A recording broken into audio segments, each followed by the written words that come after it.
अस्सलाम वालेकुम मिस। कल मैं 9th क्लास में पढ़ा रही थी तो एक बच्चा जो है वो बार बार अपनी सीट से उठ रहा था और पढ़ाई पे बिल्कुल ध्यान नहीं दे रहा था।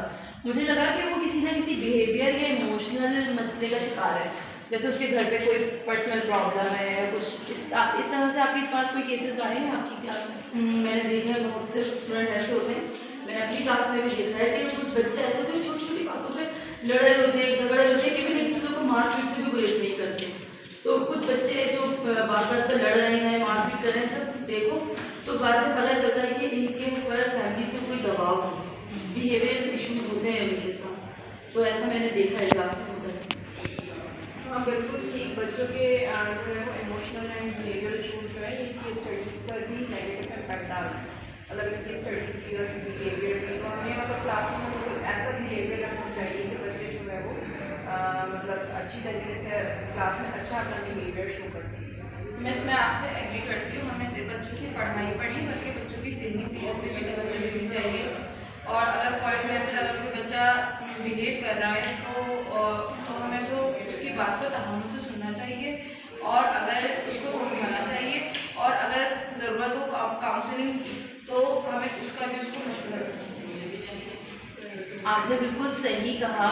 मुझे ये लग रहा है उनको सिर्फ ये एहसास दिलाना चाहिए कि कोई उन्हें सुन रहा है, और यही उनके लिए काफ़ी होना चाहिए कि कोई उनको सुन रहा है। तो ये इमोशनल और बिहेवियर इश्यूज़ को समझने की कोशिश करनी चाहिए और उसके लिए हमें बाकी पेशेंस की जरूरत है। ठीक है, यहाँ इसी तरह से बच्चे होते हैं, उनको सुन लेना चाहिए, उनके इश्यूज़ को डिस्कस कर लेना चाहिए, और उनके लिए उनको हर वक्त डांट डपट करना या उनको सज़ा देना ये अच्छी बात नहीं है, बल्कि उनके लिए कोई पॉजिटिव स्ट्रेटेजी तैयार करनी चाहिए, उनसे काउंसलिंग करनी चाहिए, उनकी बात को सुन लेना चाहिए। ये काफ़ी पॉजिटिव होता है बच्चों के लिए। बिल्कुल सही। मैं यहाँ पर एक और चीज़ ऐड करना चाहूँगी आप लोगों की बात में कि हमें जो है ना बच्चों से स्ट्रेस रिलीज एक्टिविटीज़ भी करवानी चाहिए। स्ट्रेस रिलीज एक्टिविटीज़ इस तरह से हमें कोई ड्राइंग बना दी बच्चे से या कोई रोल प्ले करवा लिया, ठीक है, कोई इस तरह की एक्टिविटी करवा ली जिससे उसका जो है स्ट्रेस रिलीज हो सकेगा। जी बिल्कुल, मेरे साथ सही कह रही है। हमें बच्चों के साथ रिफ्लेक्शन टाइम करना चाहिए। उसमें हमें ये देखना चाहिए कि उसमें हम बच्चों को ये बोलें कि आप अपने इमोशंस को शेयर करें, रिटन फॉर्म में भी या फिर वर्बली भी, सही है। तो उससे क्या होगा कि बच्चे जो भी अपने उनके इमोशनल या बिहेवियर इश्यूज होंगे तो वो बच्चे अच्छे से शेयर कर सकेंगे और अच्छे से एक्सप्रेस कर सकेंगे। अच्छा मिस अजमत, मैं आपकी इस बात से बहुत ज़्यादा एग्री करती हूँ कि जब बच्चे लिख के रिफ्लेक्ट करते हैं ना तो उससे उनकी अपनी पर्सनल रिफ्लेक्शन भी होती है कि उनको अपने बारे में पता चलता है कि हमारे साथ क्या इशू है, हमारा मसला कहाँ है, तो बच्चे उसको खुद भी सॉल्व कर सकते हैं।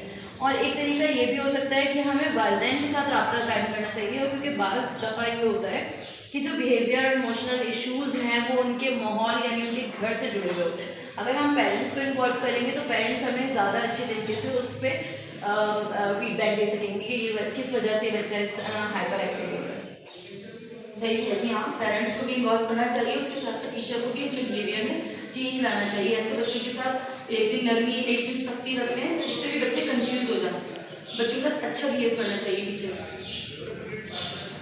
बिल्कुल मैडम सही कह रही हैं आप। मैं आपके हम सबको जो है वो मुख्तलिफ स्ट्रैटेजी जो है इस तरह बनानी चाहिए जिससे बच्चों का इमोशनल और बिहेवियर इशूज जो है वो बेहतर तरीके से क्लास में हम लोग मैनेज कर सकें। बिल्कुल, टीम वर्क और मुस्तकिल मिजाजी जो है वो भी मसले का हल है। आप लोगों के सारे मशवरे बहुत ज़्यादा इस टॉपिक के लिए मेरे लिए वैल्यूएबल थे और मैं इनको अप्लाई करने की कोशिश करूँगी। ये ज़्यादा